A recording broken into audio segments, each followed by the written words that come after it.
The X Zone Radio Show with Rob McConnell is largely an opinion talk show. All opinions, comments, or statements of fact expressed by Rob McConnell's guests are strictly their own and are not to be construed as those of the X Zone Radio Show or endorsed in any manner by Rob McConnell, Relmar McConnell Media Company, the X Zone Broadcast Network, its affiliated networks, stations, employees, or advertisers.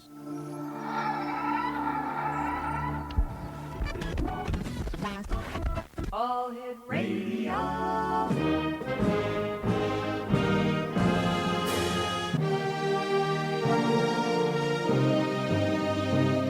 Welcome to the X Zone, a place where fact is fiction and fiction is reality. Now, here's your host, Rob McConnell.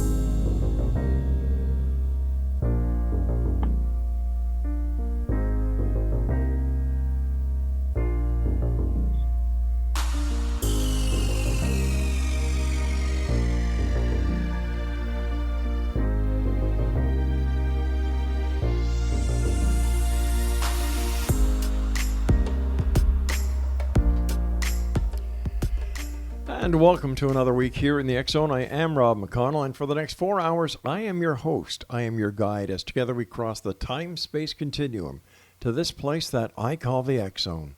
It's a place where people dare to believe and dare to be heard. It's a place where fact is fiction and fiction is reality.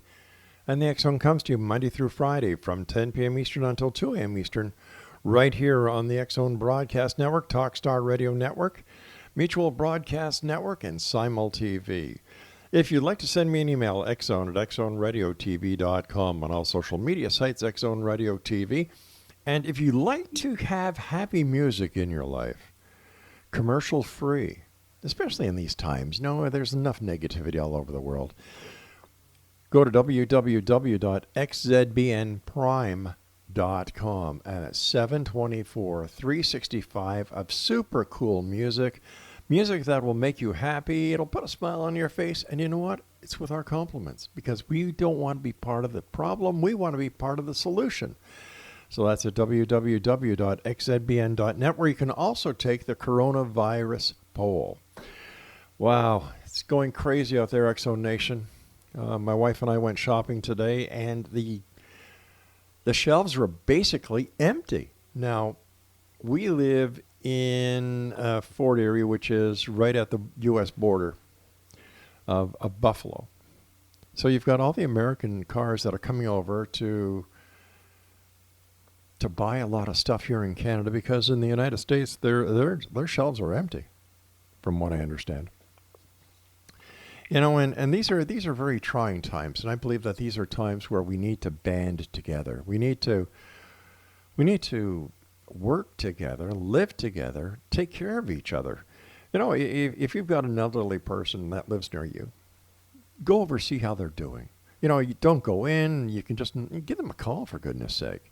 If you can help a neighbor out, do it. It's these times that make us the great human race that we are. Well, that's what I say, and that's what I truly believe. And to all the first responders out there in the medical community, God bless each and every one of you for the great sacrifices that you're doing. I know for a fact many of the retired doctors and nurses are being pulled back into service.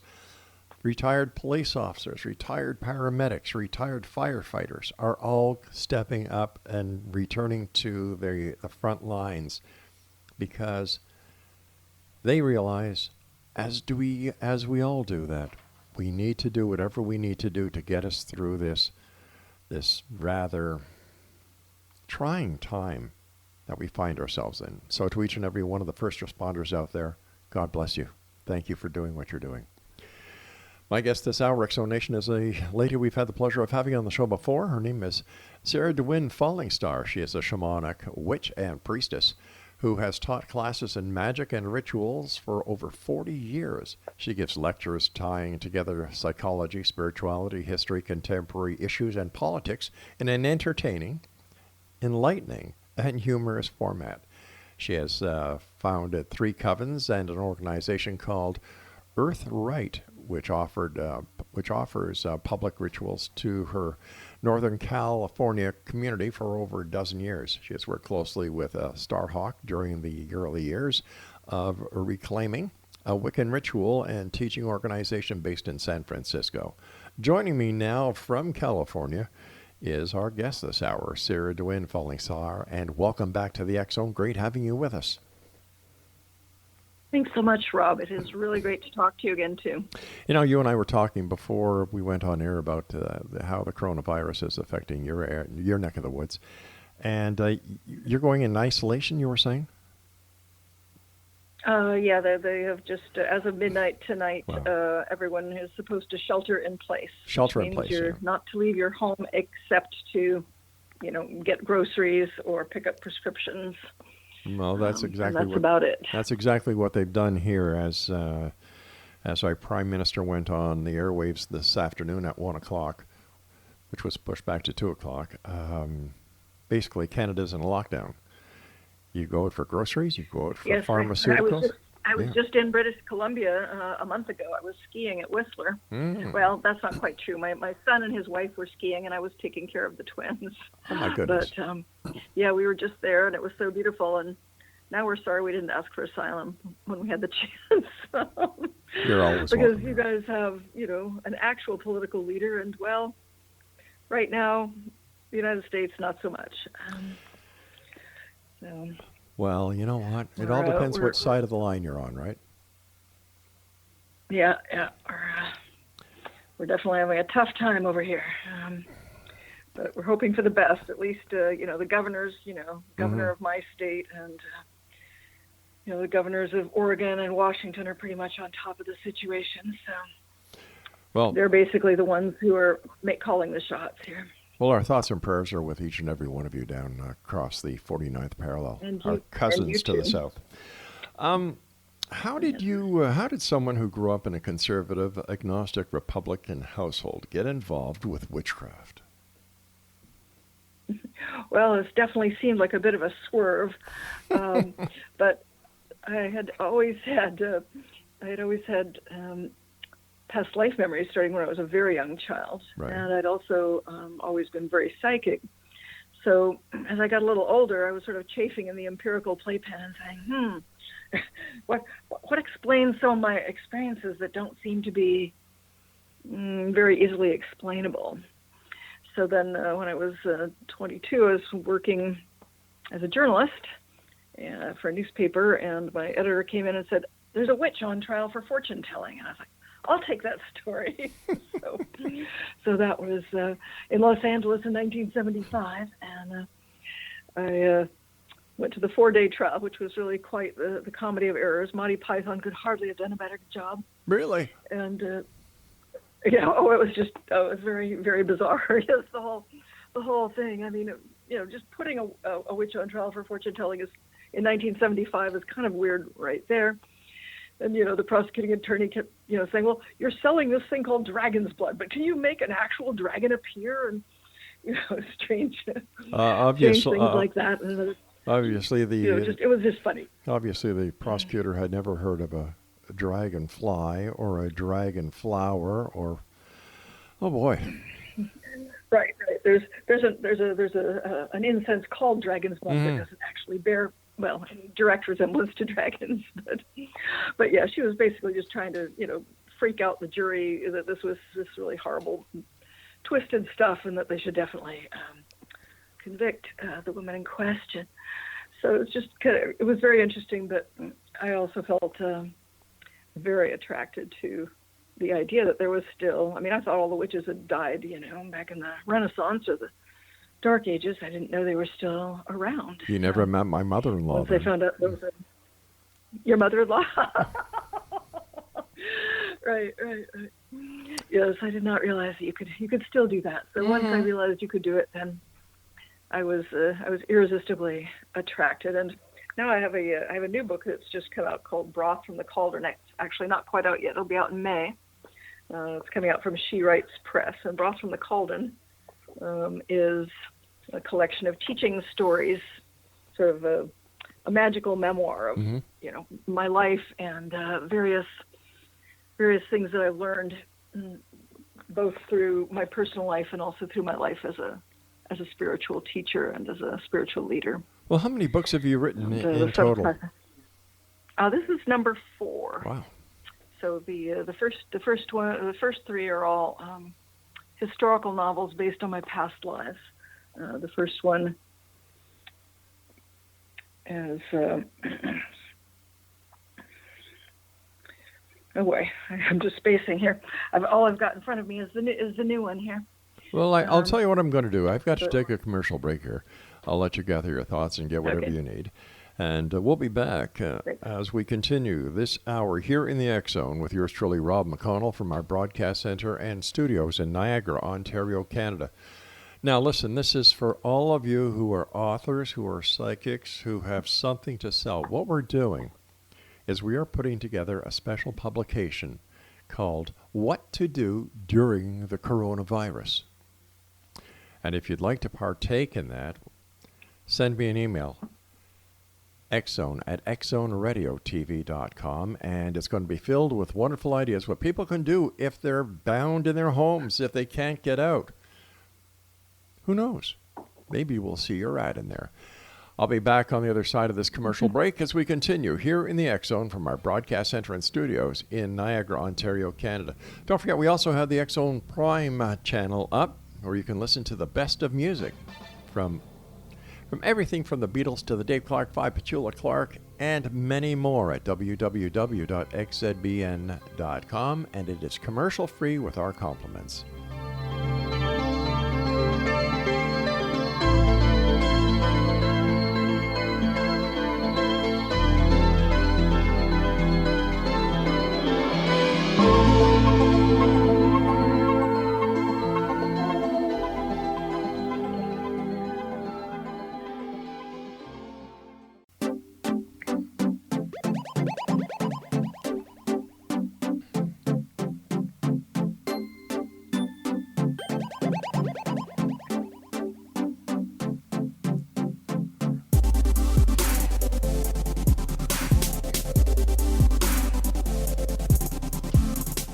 Welcome back, everyone. Cerridwen Fallingstar is our special guest. Her website is www.cerridwenfallingstar.com. That's CERRIDWENFALLINGSTAR.com. And before we went to the commercial break, we were talking about your books. And what is the latest book you've got coming out in a little while? The latest one is called Broth from the Cauldron. Right. A wisdom journey through everyday magic. All right, and you've got 3 other ones, right? Yes. The first one was called The Heart of the Fire, and that is a historical novel about witchcraft set in 16th century Scotland. If you're a fan of Outlander or anything of that sort, you would absolutely adore it. And then the other 2 are set in 12th century Japan, and they are called White as Bone, Red as Blood, The Fox Sorceress, and White as Bone, Red as Blood, The Storm God. So it's a 2-part series, and that talks about the conflict between the Genji and the Heike, one of the most crucial turning points in Japanese history, where these 2 clans were battling for control of the throne. And so, if you're a fan of anything in the Japanese history department, that would very much appeal. If you're very interested in the rise of the samurai, this is very much about the rise of the samurai. And they're available on your website, and I would imagine Amazon.com?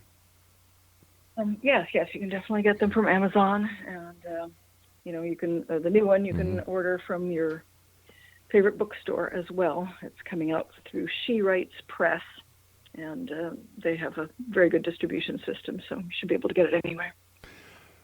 Cerridwen, what do you say when people are skeptical about witches and witchcraft? Well, I'm skeptical too. I actually believe that skeptics make the best witches, because witchcraft is really sort of like the science of the sacred. It's early psychology. It's early biology. It's what people were first figuring out. Shamans are the people who journey between the worlds and who talk to the animals and the plants and bring the information back to the tribe. That this is something that people have been doing since the dawn of human consciousness, and it's not something weird or spooky. It's, every human brain has the capacity for a great deal more than we think we do. Like if you look at how birds wheel in the sky, like a whole flock of birds, that they'll all go wheeling about, maybe 1,000 of them, but they're not hitting each other. Psychically, they're tuned in some way.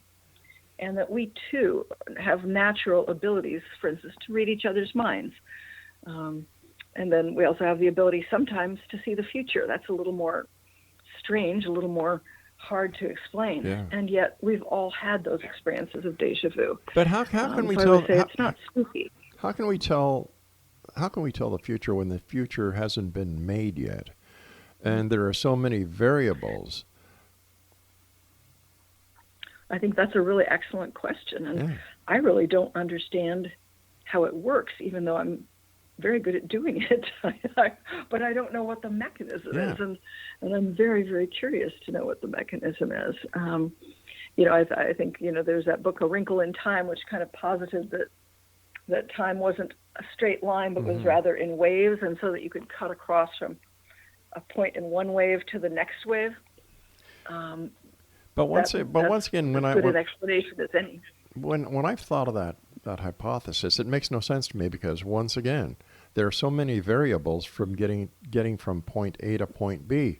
Instead of turning right, you can turn left or not decide to go. So that I have a problem with that. I think that's one of the reasons why you would want to do, for instance, psychic readings, is so that you can see how the possibilities are lining up. In case it's one of those things where by doing something different, you can actually shift the outcome. And I have seen that happen occasionally where, I'll say, well, here's this thing coming up, and so it would be a good idea if you avoided X. And they avoid X, and then it turns out that was a good thing to do. So sometimes you can make a different turn, by seeing some of the possibilities, you can steer yourself more towards one or the other. But other things, occasionally I get the feeling it's just somehow set. My son and I were in New Zealand once. We heard there was a car accident in which a man was pretty badly injured, but they put him in the ambulance. The ambulance was speeding to the hospital. And then the ambulance got in an accident and the man was killed. And we were just like, okay, well, this is his day, right? It's just like they didn't get him on the first round. Then they got him on the second round. Things like that, you just think, well, man, when your number is up, it's up. And when it's not, it's not, because you also hear the other kind of thing where somebody has some absolutely death-defying experience. Right. Where they absolutely should have died, but they didn't.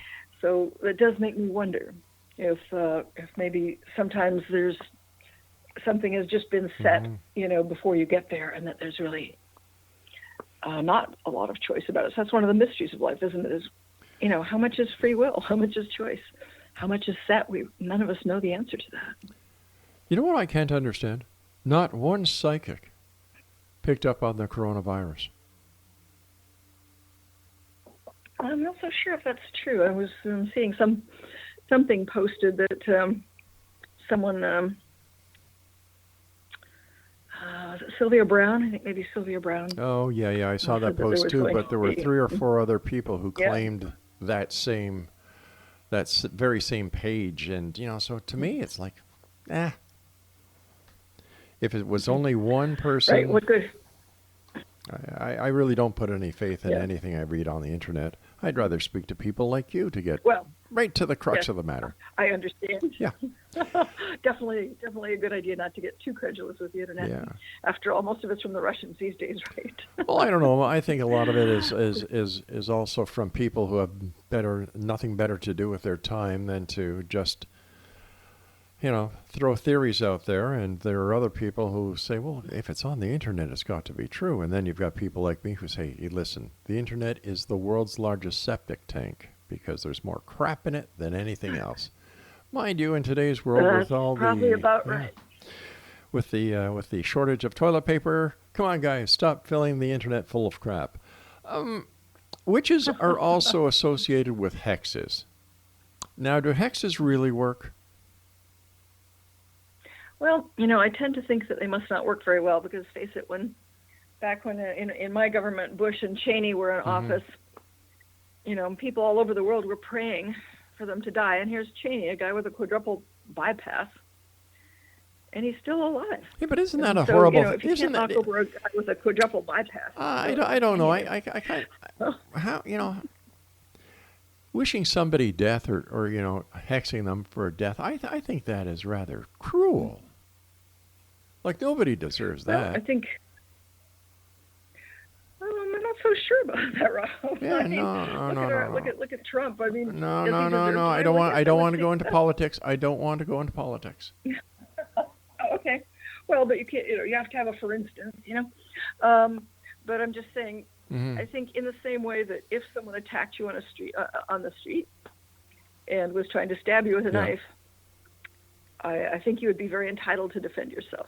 I agree. So I think I agree. If I am being okay attacked, to defend yourself. If you're being attacked. Yes, I do. And certainly there are people in this world who have power, even though you don't want to talk about political power, who are literally attacking the earth without which we can't survive. But you see, this is nothing new. This is nothing new. Come on, people have been polluting the earth and doing everything to screw up in the name of industry, in the name of money, in the name of power, in the name of greed, since the beginning of time. So, yeah, we can kind of pour it on who's ever around now because we can't get the guys who started it way back when. But still, to wish somebody harm, I don't know, I always thought it was a creed within the Wiccan witchcraft to do no harm. Indeed, and I personally don't do hexes myself because, I know people say, aren't you ever tempted to hex someone? And I always say, well, aren't you ever tempted to hit yourself in the face with a hammer? No. because that's basically, a hex is like taking rat poison and waiting for the rat to die. The magic is strongest at its roots. So whatever you put through your body, your energy field, it's going to be strongest as it moves through you. But whatever happened to karma? So that's the question. Whatever happened to karma? It goes around, comes around, and So whatever happened to that? Most witches believe in something they call the law of the triple return. They believe that whatever you put out comes back to you 3 times. Now, I doubt that it's really quite that mathematically precise. Right. But on the off chance that karma is a happening thing, I would definitely want to be a little more careful about it. But even beyond that, let's say there's none of this, karma thing. But nonetheless, if I'm filling my body with hatred, who's going to be the most sickened by it? It's going to be me. Of course. I'm the one who's going to be hurt by it.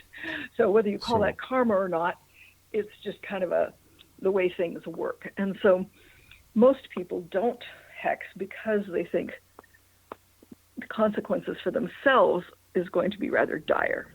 All right, stand by. We've got to take our news break at the bottom of the hour.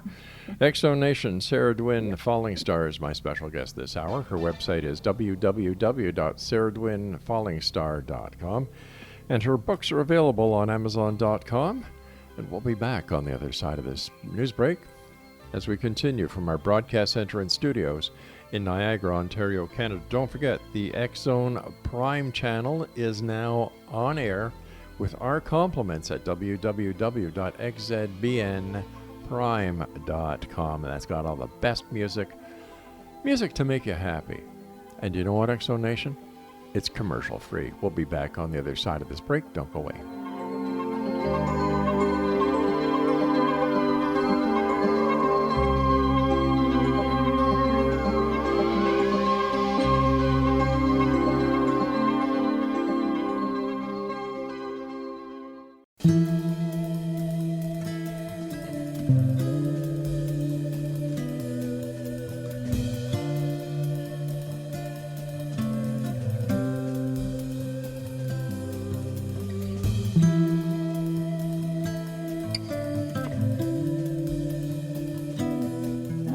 Exo Nation, Cerridwen Fallingstar is our special guest this hour. Her website is cerridwenfallingstar.com. That's CerridwenFallingstar.com. And she is a shamanic witch and priestess who has taught classes in magic and ritual for over 40 years. Let me see here. Why do you think people Or let me rephrase the question. Why do you think there's such an interest and resurgence in witchcraft and paganism these days? Well, I think that's a good question, Rob. I think that's partly due to people feeling like they want to be closer to the earth, recognizing that once again we need to be part of the cycles of the seasons, and that we need to again connect more deeply with animals, with plants, and to live more harmoniously on the earth. We're becoming aware of how much we've destroyed and damaged through our treating the earth as just a goodie bag of wealth, instead of as our conscious brothers and sisters who share this place with us. It's interesting, we were just talking about the coronavirus. It's like, well, where does that come from? It's apparently coming from the wet markets in China, where they are eating all kinds of wild animals and butchering animals in unsanitary ways. And it's the same as when AIDS jumped to humans from people eating baboons. It's when we don't have a sense of what our appropriate relationships are, eventually that costs us a great deal as well. So it's partly the love of the earth, I think. Some of it is also that the divine feminine is rising again, that people are thinking that as feminism has made more and more gains, both men and women are thinking, hey, a balance between the masculine and the feminine really feels more healthy. That if we have a god, we should also have a goddess, that there should be that balance and that harmony between masculine and feminine, instead of the dance of dominance that we have been doing in this culture for probably 5,000-6,000 years. So I think those two things. I think also people celebrating sexuality as being sacred. Again, in pagan traditions, sexuality is sacred, as opposed to some of the more patriarchal traditions that make sexuality basically sinful and something that's opposed to spirituality, instead of something that is a conduit for spirituality. So I think all of these factors are what is driving the people flocking to paganism now. I'd just like to interject something here. Craig just sent me over some statistics, because we just put on our xzbnprime.com website a poll prior to coming on air tonight. And the results are so far, and this is within an hour, 2,444 people, members of the Exo Nation, believe it is a biological warfare. 62 people believe that it's a lab experiment that accidentally was released into the public. 14 people believe it's Mother Nature purging her planet. And 2,782 people, or 52% of those polled, believe a virus that has sent the masses into hysteria by mainstream media and misinformation on the internet social media sites. Wow. Gosh, I don't think I agree with any of those, but yeah, people are, coming up with all kinds of different ideas. I think again, it's kind of simple, that when we start violating natural law, there's always going to be some blowback for that. Cause and effect. It's not that, Yeah, it's just the way it is, and that, I think people, get the metaphor confused with the reality. The metaphor that, the reason people are saying, this was deliberately created and released into the world. Well, what they're saying is it is human-made, and this is a mistake that it's human-made. But it's not human-made with intention. It's just humans bumbling around doing stupid things as usual and being unconscious. And then suddenly we get our wake-up call that we bumbled a little too far. You talk about being bisexual in your book. How are pagan attitudes towards sexuality different from other religious traditions?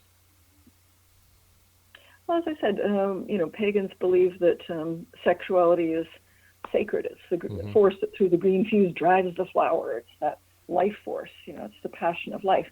That doesn't mean, of course, that there's no rules or boundaries. Right. Obviously, that only applies to consenting adults. It certainly doesn't apply to anything that would involve children or anything non-consensual. It does not apply to violence, say, but to healthy sexuality that is an expression of your physical passion and that involves respect and caring for the other person or people.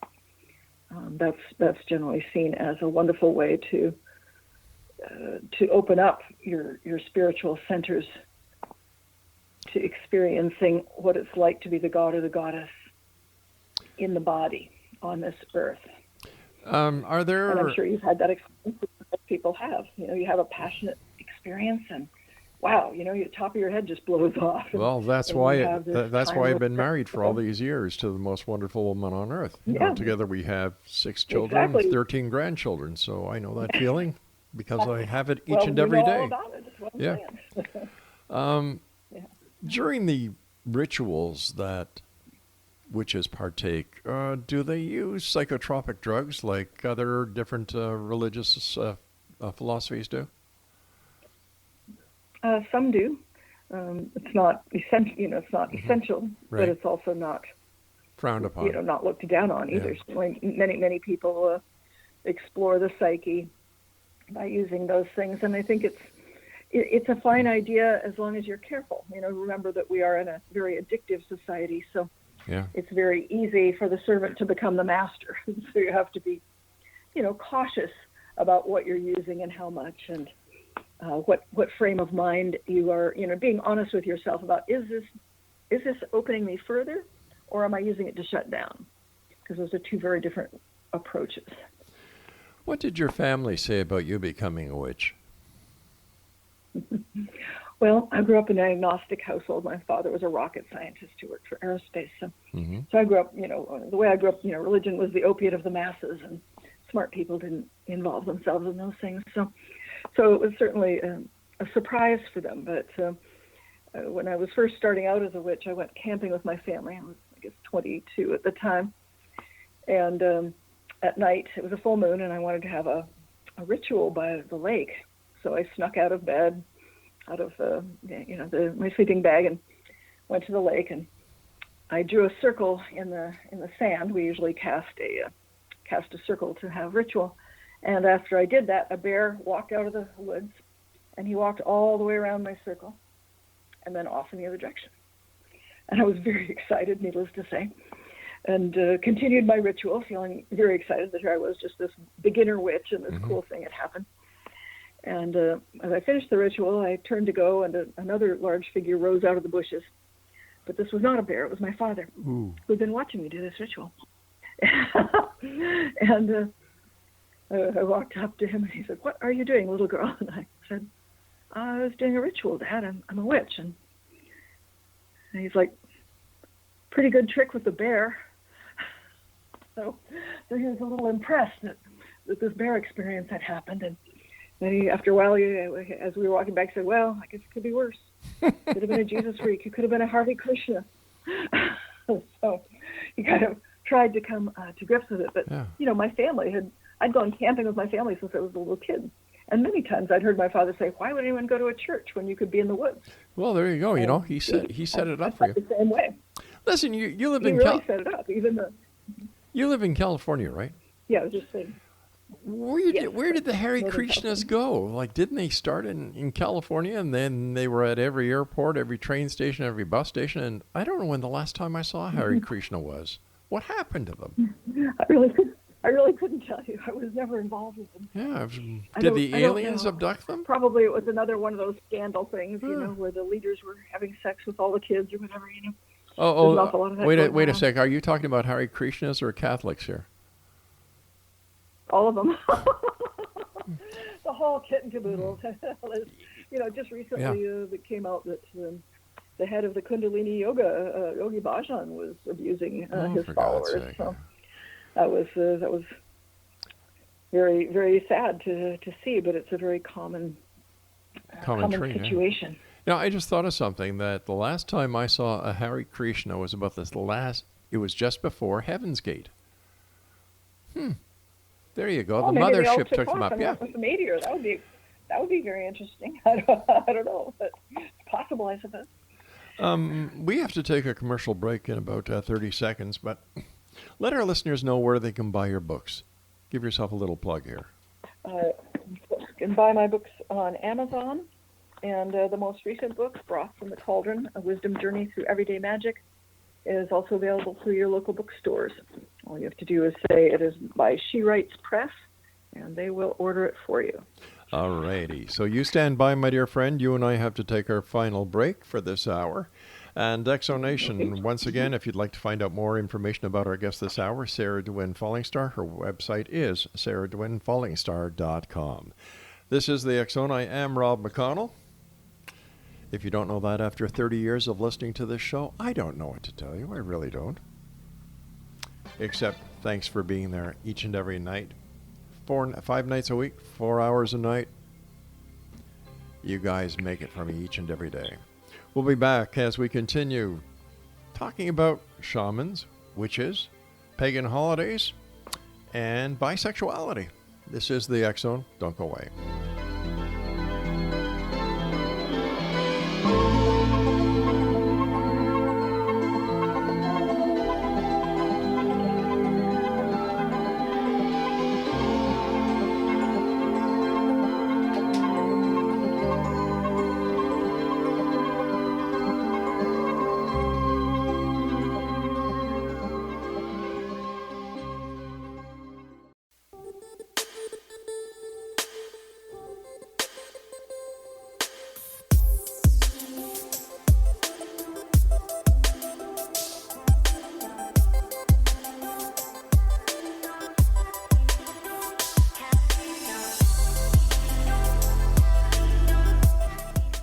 Exonation, if you'd like to take the coronavirus poll on our website, it's www.xzbnprime.com. That is also the place where you can listen to the greatest music of all time with our compliments, our way of saying, hey guys, be happy. Better days are yet to come. We've seen worse on this planet. We've gone through worse on a daily basis, some of us. Have faith. We are humans. We are resilient. But we've got to learn a lot of very important lessons during this time, and I think this is what is happening. Call it the Great Spirit, call it Mother Nature, call it God, whoever. We are being given a lesson, a test, a warning. Let's heed it as a planet, as a people. Let's make this a better place to live for one and all. Cerridwen Fallingstar is our special guest this hour. Her website is cerridwenfallingstar.com. And where did you get the name Cerridwen Fallingstar? Is that your Christian name? Were you born with this name? No, I wasn't born with the name. It is typical for witches to choose a name when they're initiated, when they come onto the path. Mm-hmm. And I was at my first big pagan gathering, very impressionable young woman of 22. And I kept getting the name Cerridwen, and I knew it was a goddess, but I didn't know what of. So I started asking some of the older people, and they're like, "Oh, Cerridwen, she's a pig goddess." And I was like, "A pig goddess? A pig goddess? Believe in beneficial greed. Maybe that works." Is that P-I-G goddess? Yes, P-I-G. Okay. The Great Sow. She's known as the Great Sow, but she's also known as the goddess of transformation and inspiration. She's the one who stirs the cauldron from which all inspiration is received, to create a people. Mm-hmm. That's why Broth from the Cauldron is the title of my new book. It's from that cauldron of Cerridwen that is that deep well of inspiration that doesn't run dry.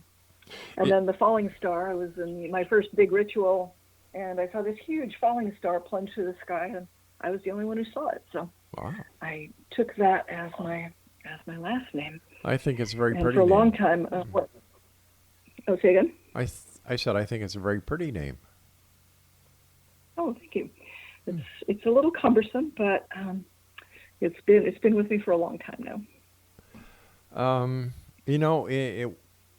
Prior to getting into broadcasting full time, I used to be a policeman, and I used to take great pride when somebody called me a pig, because back then pig stood for pride, integrity, and guts. So there you go. A little bit of trivia for you. That was a very good rewrite. That was a good rewrite that the police officers did to instill some pride in what people were calling you. That was a good rewrite. Listen, I've known you a little while, and you're a real nice lady. You're a witch. You're a great author. So why do witches have a bad rap in society? I haven't had a witch on the show or met a witch out doing what I do that has not been a real nice person. Well, we sometimes argue as to who's done us the most harm, Hollywood or the Inquisition. And, of course, the bad reputation all started back when, of course, everything was pagan of one sort or another up until you have the more patriarchal religions. You have Christianity, you have Judaism, you have the Muslim tradition. But these all arose, within the last, Judaism, I suppose, the last 5,000 or 6,000 years, Christianity, 2,000 years. Yeah. So they're much more recent, whereas, people have been doing various pagan things all the way back, a couple 100,000 years, dawning consciousness. Isn't a lot of Christianity was trying to take over. Yeah, I was just going to say, didn't Christianity take a lot of its Christianity from the pagans? For example, Christmas? Yes. The Yule log, the tree. All the major holidays, all that. I know one of my friends who's an Episcopal minister said, basically Christianity is a marriage of Judaism and paganism. And he says, we talk about our father, but we never talk about our mother. And that's true, that yes, Christianity kind of lifted a whole lot of the stuff that they wanted out of paganism, but then they demonized the people who are still practicing the old ways because, well, that was the only way to get people to convert to what they wanted to do. Fear control. To say, oh, these other people are horrible, just like, the Nazis in the World War II had to demonize the Jews. That you're not going to round up Jews if they say, well, they're really nice people. Yeah. But we're going to kill them anyway. You have to say that they're evil and despicable and horrible, and that's where you're going to kill them. I just, you see that when people try to gain power, they often demonize another group. All right, I have to ask you a question at this point. I'm an animal lover. What kind of doggy do you have right there? A friend of mine just arrived, and her little dog has come running in and is very, very excited to see me. Oh, that's great. She's a Pukamo. She's a cross between a poodle and an Eskimo dog. They're very cute. They were bred to be circus dogs. So oh, really? She likes to waltz around on her hind legs and look cute. Yes. Her name is Stella, and she does think she's a star. So she's very cute. Excellent. I love animals. Yeah. Two-legged ones, four-legged ones. I love animals. What can I say? Where do you see witchcraft in the next 20, 30 years? Do you see it continuing to grow and becoming a force to be reckoned with? Yes, I see it continuing to grow. I mean, it's we now have more witches than Presbyterians in the United States. I don't know about Canada, what the statistics Couldn't are there. tell you. But yeah, I believe they think there's at least 1.2 million, and at this point in the United States, and it's something that will continue because people want meaning and they want ritual. I think humans have a craving for ritual and a craving for some sense of what is the meaning of life? What's this all about? What's my purpose here? People want to feel like there's something beyond, just making a living and supporting the kids and all that's important stuff, but people want to feel like there's a dream or a vision that is part of their life. And so this is what I like about it is it's something that doesn't require me to give up my intelligence. I don't have to believe things that don't make sense to me. I don't have to believe in a dogma. I can just believe in a dog. which would have me do, or, I think that the major problem with the established religious philosophies is that they have not kept up with the time.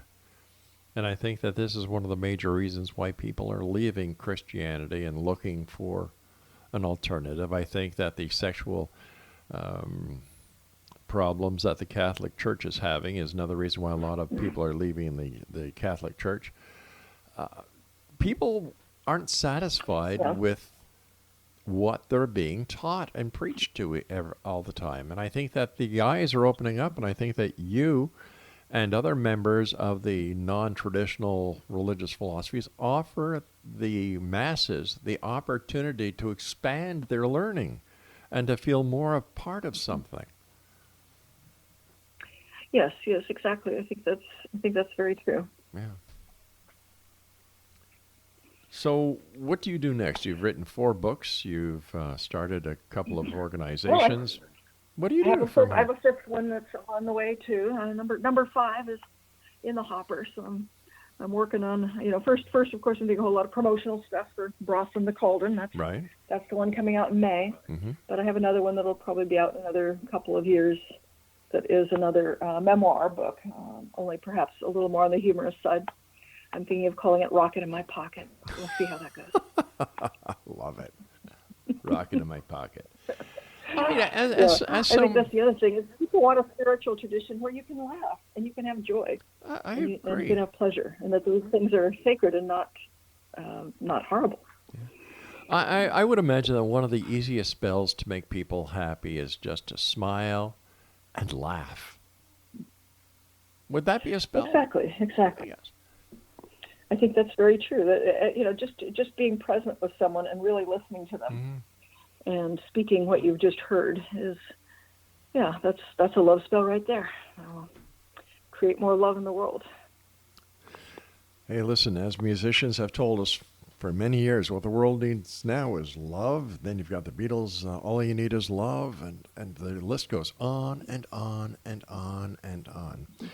Listen, Cerridwen, I want to thank you ever so much for joining us tonight. Quickly, let our listeners know one more time where they can find out more about you and get your books.